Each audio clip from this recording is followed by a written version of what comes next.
Munkundire nsubire ndabahe mwiriwe mwese canke mwaramutse bivanye naho buri umwe wese adukurikirana aherereye ku mugabane w'abanyamerika, abari ku mugabane w'abanyaburaya, umugabane wa Aziya, bari ngaha mu gihugu cacu c'Uburundi, intara, amakomine, imitumba, ubucimbira, imisozi bigiye bitandukanye bivanye naho buri umwe wese adukurikirana aherereye. Mwese ndabahaye kaze. Ko haribazwa imvo ubutare buriko bwagiye buvugwa ko bwashogwe mu gihugu, buvuye mu gihugu cacu c'Uburundi bugashogwa hanze y'igihugu, bivuzwe n'umukuru w'igihugu nyene Varisito Ndayishimiye, ariko hakibazwa imvo mu butare bwagiye buvugwa ko bwashoye hatariko haravugwamwo inzahabu muri ubwo butare.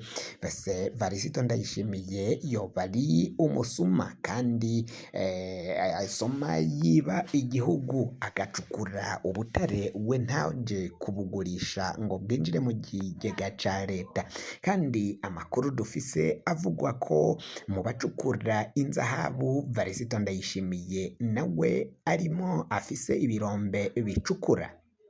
Ikibazo gikomeye cabajijwe Perezida Ndayishimiye mu kiganiro yahaye ikimenyeshamakuru Yaga Burundi. Yaga yaramubajije impamvu ata butare bw'inzahabu or mu rurimi rw'ikinyamazuru buboneka cane mu butare Burundi bwashoye hanze. Perezida Ndayishimiye mu kwishura ico kibazo ko yishuye ko inzahabu zoroshe kwibwa. Ivyo nivyo Varisito Ndayishimiye yoba yarasubije. None ga Varisito Ndayishimiye ako avugwa ko asanzwe we nyene akorana n'abimba inzahabu. Haravugwa kandi inzahabu nyinshi zimbwa muri RDC zizanwa mu Burundi. Izo nzahabu zikaba zaragiye zimbwa n'abasoda imbonerakure barungitswe muri Kongo, aho bariko baracukura nyine muri Kongo mu birombe bigiye bitandukanye. Ivyo birombwe biriko biracukurwamwo amabuye, butare, hakaba harimo n'inzahabu, kandi inzahabu zikaba zijabukanwa n'imiduga iva muri Kongo y'igisirikare c'Uburundi. Iyo miduga ikaza ije gutora indya ishira abasoda muri Kongo, igaca izana nyine inzahabu igasubira nayo mu gusubira inyuma ikajana indya ishiriye abasoda. Perezida Ndayishimiye rero muri kino gihe hariho nk'abasirikare nyine bo mw'iperereza rya gisirikare barungitswe kwimba inzahabu, nabo bajanye n'izo mbonerakure.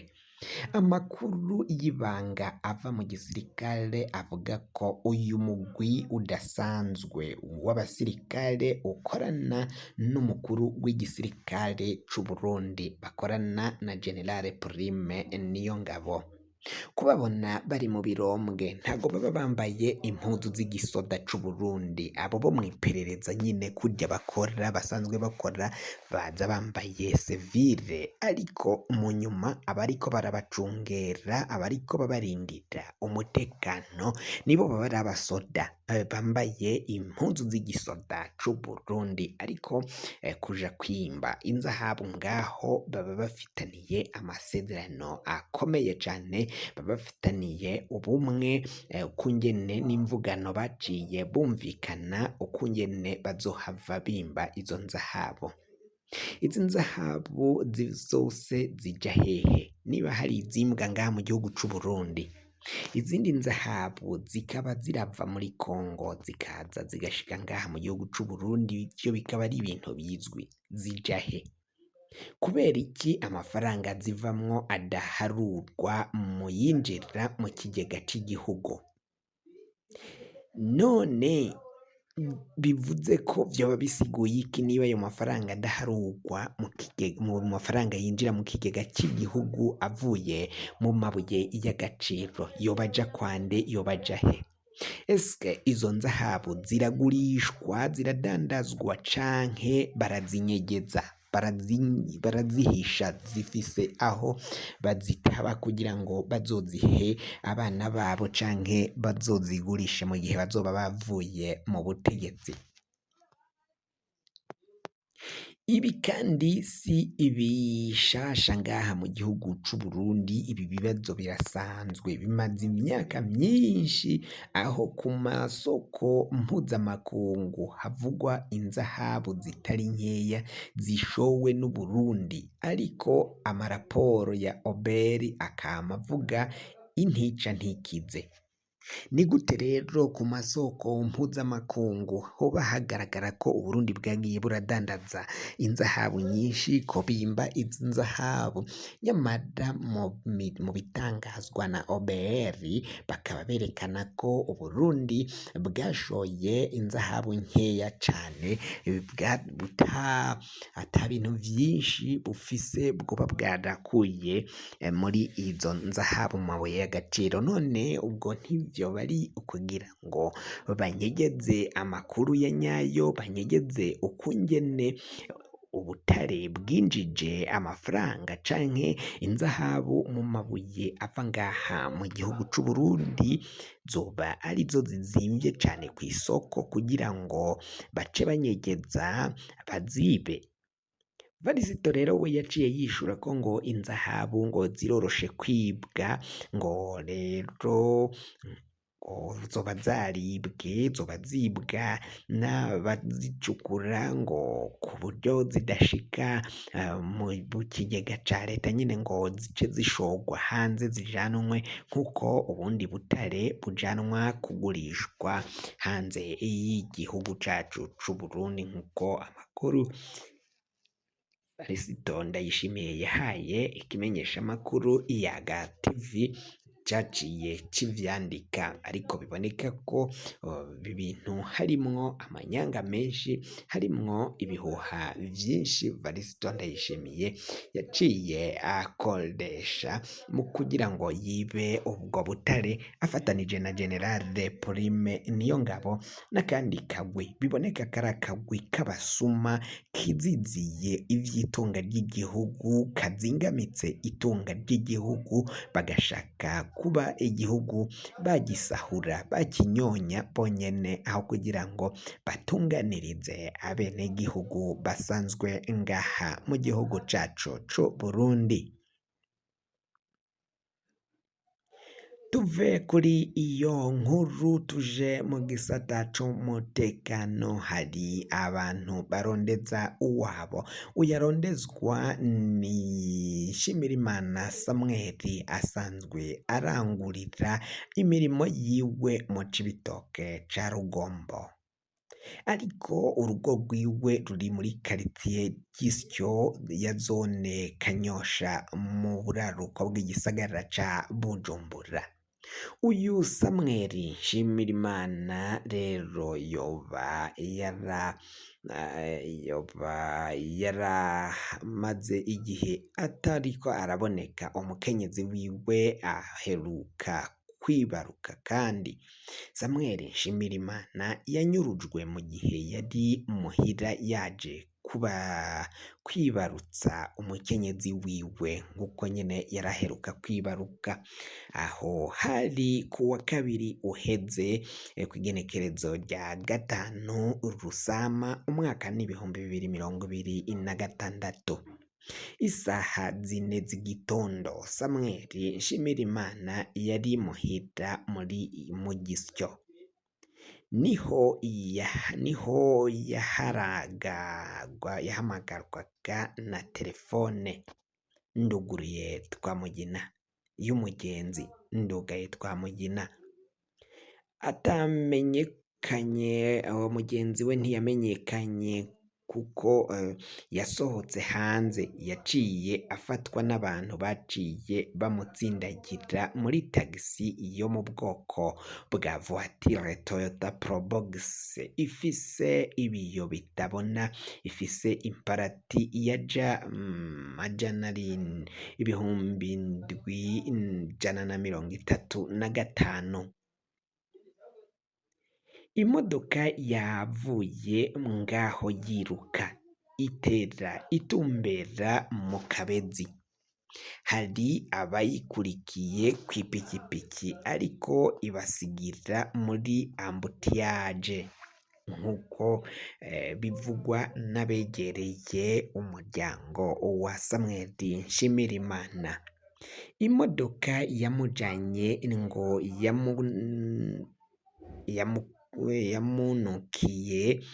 yamanukiye kw'ibarabara rya kane ku Mbaho, munsi y'aho bita ku Nkona.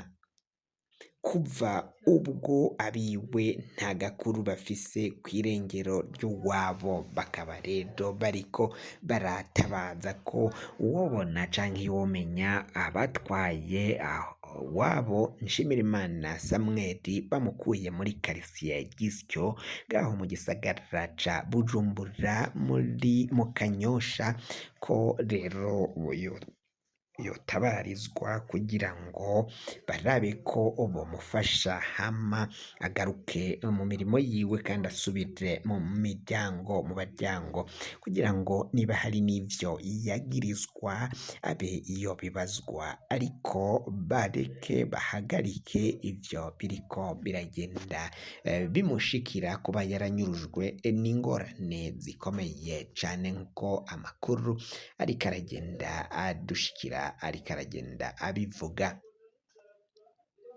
Nayo kandi turababwira ko amatora ngo ivyayo vyoba biriko biraja ahabona, bamwe ngo amatora y'umwaka uza ashobora kuba kw'igenekerezo rya 5 z'ukwezi kwa gatatu umwaka w'2027. Ni amakuru yagiye hanze ariko atari yamenyekana niba vyoba ari vyo koko amatora yoba ico gihe mu mwaka uza nk'uko amakuru twaronse yaciye abishikiriza. Benshi bariko baribaza niba vyoba ari ukuri canke niba ari ibinyoma bivanye n'abapubiriye ayo makuru. Ariko umukuru w'igihugu Varisito Ndayishimiye we yari yavuze ko amatora yategerezwa kuba nyine mu ntango z'umwaka uza mu mwaka w'2027, akaba yaba mu kwezi kwa Nzero canke ukwezi kwa kabiri nk'uko Ndayishimiye yagiye agenda arabivuga. Bati rero abishize kw'igenekerezo rya 5 z'ukwa gatatu ntaco vyoba vyishe, n'ubundi vyoba bisa nkaho vyegeranye n'amatariki bari bategekanije kuba amatora yobaho umwaka uza. Amakuru tukibandanya gutohoza koko niba vyoba ari vyo canke niba ari amakuru y'ibihuha yoba ariko arakwiragizwa ku mbuga hwaniro, cabikoze ku mbuga hwaniro ho vyatanguye kuvugwa nyine ko ico gihe ariho hazoba haramutse haba amatora y'umukuru w'igihugu. Ni mu gihe Varisito Ndayishimiye we yavuze ko abona ko ivyo kwirirwa baraja mu matora vyo atari vyo, ari ivyo guhomvya igihugu cacu c'Uburundi nk'uko Ndayishimiye we abifata.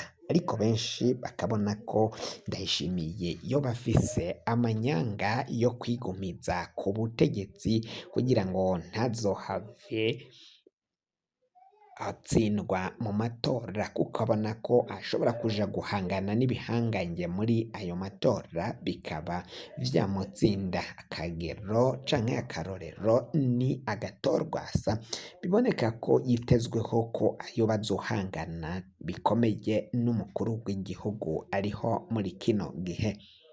Amakuru yacu rero tubaye turayahagarikiye ngaha. Wafyonda subscribe niba ukoresha ururimi rw'icongereza, canke se ugafyonda sabone niba ukoresha ururimi rw'igifaransa. nanone ntitwogenda ariko tutababwiye iyi nkuru yihutirwa iriko iravugwa mu mugambwe wa CNDD FDD. Haraye habaye inama mw'ibanga, inama ikomeye cane yahuje akagwi k'inama y'inararibonye. Ako kagwi kakaba karimwo umukuru w'igihugu Varisito Ndayishimiye. Inama kandi yarahuje Colonel Reveriyano Ndikuriyo. Inama kandi yari yitabwe na Generali Gervas Ndirakobuca batazira Ndakugarika atwaye inama nkenguzamateka. Iyo nama yitabwe kandi na Gerard Ndabirabe atwaye inama nshingamateka. Inama yaritabwe na General Prime Niyongabo hamwe n'abandi bantu b'ibikomerezwa bavuga rikijana ngaha mu gihugu c'u Burundi, bavuga rikumvwa. Abo ngabo nibo bitavye iyo nama, ngo yari y'abantu bake cane batari barenga 10. Mwabo twamenye bayitavye nabo tubabwiye ni Ndayishimiye, ni Reveriyano, ni Gerard Ndabirabe, ni Ndakugarika na Prime Niyongabo. Abandi bo ntitwari twomenya ari bande, kwa masoko yacu baduhaye amakuru nyine, ariko ngo bari abantu 10 bagera ku 10 bitavye iyo nama. Iyo nama rero atahandi yabereye, abo bagabo baritavye mu biro vy'umukuru w'igihugu muri Ntare Rushatsi, aho Varisito Ndayishimiye rero bariko baraja inama y'ukungene bagomba gutunganya ivy'amatora n'ukungene bazokwiyamamaza. Niho rero haraye hahise murabona ko niba vyoba binajanye n'iyi nkuru, bikaba ari vyo vyoba vyatumye hahita hasohoka itangazo. Iryo tangazo rikavuga ibijanye n'amatora nyine ashobora kuzoba mu kwezi kwa gatatu kw'igenekerezo rya 5 umwaka uza, aho biboneka ko mu gihugu cacu c'u Burundi hari ibintu vyinshi biriko birakogwa kandi ko hashobora kuba hagiye kuba impinduka zikomeye, hoba mu butegetsi, hoba kandi no mu bindi bisata bigiye bitandukanye bigize ubuzima bw'igihugu cacu c'u Burundi. Iyi nama kandi ngo yoba yigiwemwo n'ikibazo c'umutekano. Umutekano uravugwa ko ubandanya guhungabana mu buraruko bw'igihugu, mbere kandi no mu burengero bw'igihugu. Varisito Ndayishimiye amakuru aramaze iminsi agenda aravugwa ko yiteguriye kugaba ibitero bikomeye cane. Ivyo bitero akazobigaba ku gihugu c'u Rwanda, kandi ko ngo yoba yarahejeje kuronka abazobimufashamwo, abazofasha Uburundi kugwana iyo ntambara. Igihugu ca mbere ni Afrique du Sud, Afrika y'Epfo nyene. Abandi bazomufasha yizigiye n'igihugu c'Ububirigi, kizomuha ibikoresho n'ibigwanisho. Ikindi gihugu bivugwa ko naco gikomeye kizomufasha ni Tanzania, kuko nayo yaravuzwe ko ishobora kwinjira muri uyo mugambi mu gihe Uburundi bworamuka bugavye igitero. Abandi twabonye ko nabo bakomeye cane muri ivyo ngivyo nyene mu kuja kwitegurira ibitero, nabo biraboneka ko bizohava bihindura isura ivyo bitero Varisito Ndayishimiye yagiye kugaba. Abo bajenerali n'abakoroneli mu bafite aho bahuriye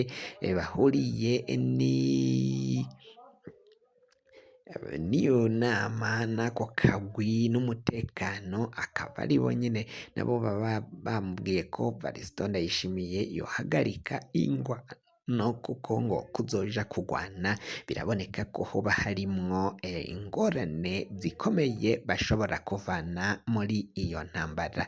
Hakaba hari kwibazwa niba izoca ihagarara nk'uko bo babivuga.